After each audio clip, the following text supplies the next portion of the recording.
हाल ही में हमने देखा कि होली के नाम पर कुछ महिलाओं के निजी अंगों, जैसे पीछे का हिस्सा है, स्तन है, उनको बुरे तरीके से टच किया जा रहा है, गलत तरीके से टच किया जा रहा है, जानबूझकर टच किया जा रहा है, जानबूझकर उनको छुआ जा रहा है, महिलाओं के साथ गलत व्यवहार किया जा रहा है। हम भारत देश की छवि को खराब कर रहे हैं इस तरीके से। तो हमें भारत देश की छवि लोगों की मानसिकता के कारण खराब हो रही, गलत मानसिकता वाले लोगों के कारण हो रही। दुनिया में नकारात्मक सोच को उजागर करता है ये भारत देश की।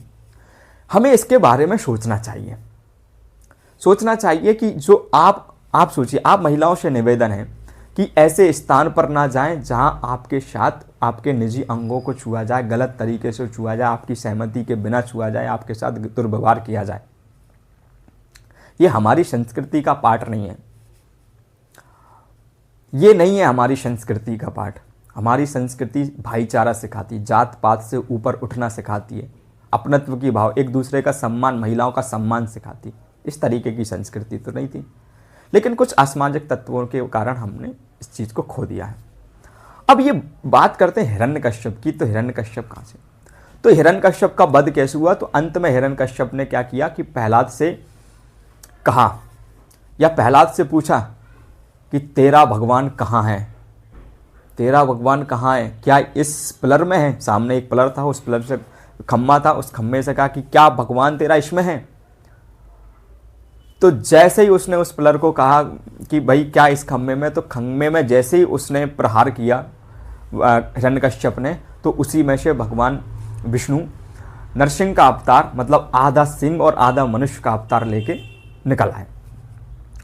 और उन्होंने पूर्ण रूप से जो भगवान ब्रह्मा जी ने जो वरदान दिया था कि ना तो वो दिन में मरेगा, ना रात में मरेगा, ना इंसान मार सकता है, ना कोई पशु मार सकता है, ना तो अंदर मरेगा, ना भीतर, ना आसमान में, ना पृथ्वी पर, कहीं भी नहीं मरेगा।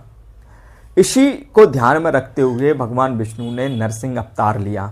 नरसिंह मतलब आधा पशु का और आधा मनुष्य का। उसको महल के चौखट पर मारा, ना तो वो अंदर था ना बाहर थी, चौखट बीच में होती है, दरवाजा जिसको हम कहते हैं। उसको गोधुल वाले समय में मारा, ना दिन होता है उस समय, ना रात होती है। उसको ना तो किसी अस्त्र से मारा, ना शस्त्र से, उसको नाखूनों से ऐसा फाड़ दिया।